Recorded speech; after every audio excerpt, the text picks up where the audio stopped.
Hi guys, welcome back to my YouTube channel Harshanvi creations. ముందుగా అందరికీ దీపావళి పండుగ శుభాకాంక్షలు.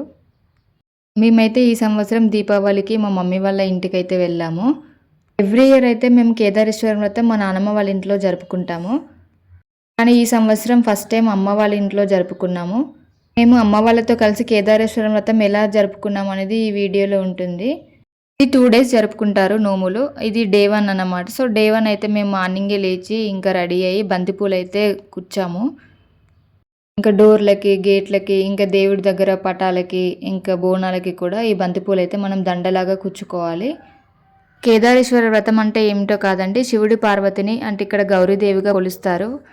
కేదారేశ్వర వ్రతాన్ని 2 రోజులు చేసుకుంటారు. అంటే ఫస్ట్ రోజు ఈవినింగ్ పూజ చేసుకుంటారు, మళ్ళీ మార్నింగ్ రోజు కూడా దేవుణ్ణి ఎత్తుకోవడం అని అంటారు.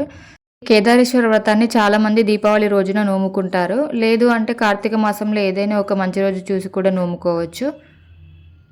సో మా ఇంట్లో ఇదే ఫస్ట్ టైం కాబట్టి మేమైతే చాలా బాగా సెలబ్రేట్ చేసుకున్నాము. దీనికోసం ముందుగా మనమైతే కేదారేశ్వర వ్రతానికి ఇక్కడ గద్దెలాగా ఉంటుంది. ఈ గద్దెని మనం పసుపుతో అలంకరించి కుంకుమ బొట్టు, పసుపు బొట్టు, తెల్ల బొట్టు అంటే పిండి బొట్టు ఇలా వీడియోలో చూపించినట్టు మనమైతే దేవుడి గద్దెని అలంకరించుకోవాలి. కేదారేశ్వర వ్రతం కోసం అయితే మనము బెల్లప్పాలు చేసుకుంటాము. ఈ కేదారేశ్వర వ్రతంలో మనం గౌరీదేవిని పూజిస్తాము. సో దీనికోసం ముందుగా అయితే మనం ఒక కొత్త చాటను తీసుకోవాలి. ఆ కొత్త చాటలో విస్తరాకును అంటే మోతుకాకులతో కుట్టిన ఒక విస్తరాకును వేసి అందులో 21 బెల్లప్పాలు, ఇంకా నోము దండలు, పోకలు, ఖర్జూరలు, ఇంకా ఎండు కొబ్బరి, వీటితో పాటు మర్రి ఊడలు, ఇంకా కుదిరితే మర్రి పండ్లు, ఇంకా బ్లౌజ్ పీస్, పువ్వులు, 5 రకాల పండ్లు, ఇంకా గుగ్గిలము, పసుపు, కుంకుమ అన్నీ అయితే ఇలా మనం చాటలో పెట్టాలి. ఈ చాటని మనం అమ్మవారిగా అంటే దేవుడిగా పిలుస్తారు. ఈ చాటని తీసుకొని మనం ఇసుక పైన పెడతాము. ఇసుకని గొలుసు అని కూడా అంటారు. అంటే కొంచెం గొలుసు వేసి గొలుసు పైన మనం చాటని అయితే పెడతాము. లక్ష్మీదేవత కూడా అంటే మనం ఒక ప్లేట్లో మనీ పెట్టుకొని కూడా మనం పూజించుకుంటాము. ఈవినింగ్ కూడా ఇంకా అందరూ రెడీ అయ్యి అందరు ఇలా కూర్చొని మనకి కేదారేశ్వర వ్రతం బుక్ అయితే లభిస్తుంది. ఆ బుక్ తీసుకొచ్చుకొని అందులో ఉన్న వ్రత కథ చదువుతారు. కేదారేశ్వర వ్రతము ఎవరు నోముకున్నా సరే చాలా మంచి జరుగుతుంది. ఈ కేదారేశ్వర వ్రతాన్ని ఎవరైనా విన్నను, చదివినను, ఆ వ్రతం చూచినను వారికైతే వారు కోరుకున్న కోరికలు నెరవేరుతాయి. ఈ వ్రతం మనం చదివినంతసేపు మనమైతే గుగ్గిలం వేస్తూ ఉండాలి.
అండబాయక భక్తి దండరలు దండిగా మాకొండ ధరణమ్మకు.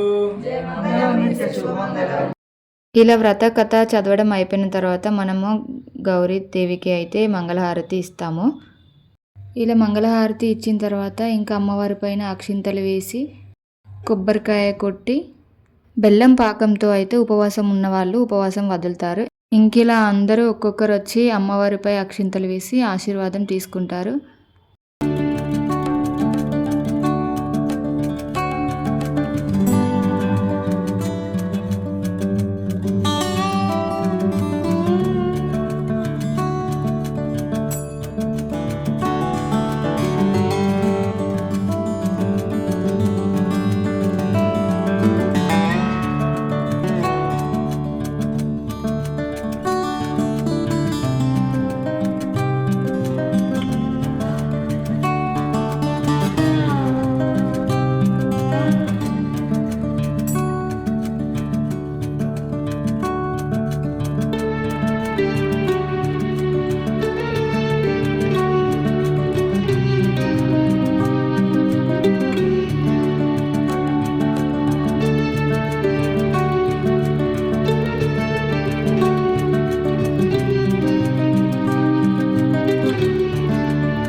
మళ్ళీ నెక్స్ట్ రోజు మనం అమ్మవారికి బెల్లంతో నైవేద్యం వండి నైవేద్యం సమర్పించిన తర్వాత మంగళహారతి ఇస్తాము. జయ మంగళం నిత్య శుభమంగళం.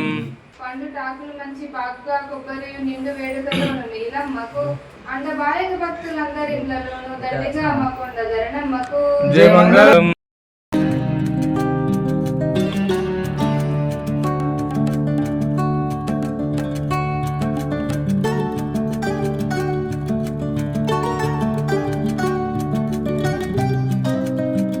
చంద్రాయ జనక రాజజామనుమరాయ మామకాభీష్టుదాయ మహితమంగళం.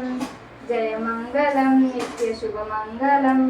జయ మంగళం నిత్య శుభమంగళం.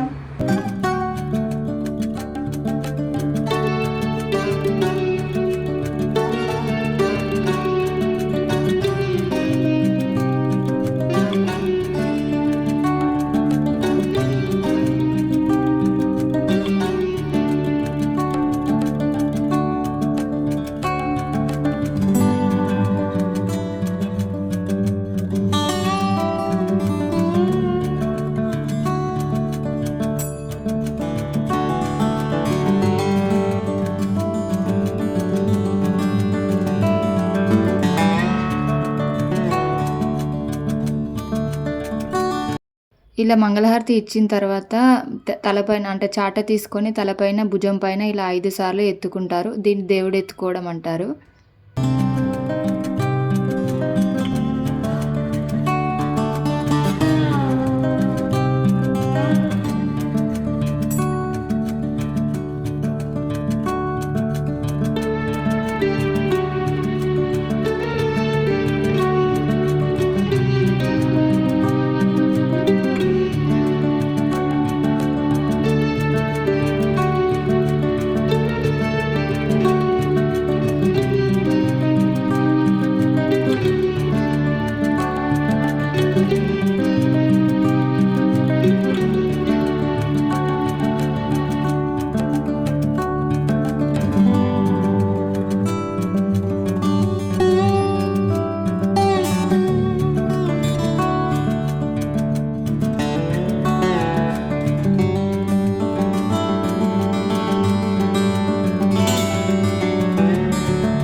Thank you for watching. Please subscribe to my channel and do support me. Thank you.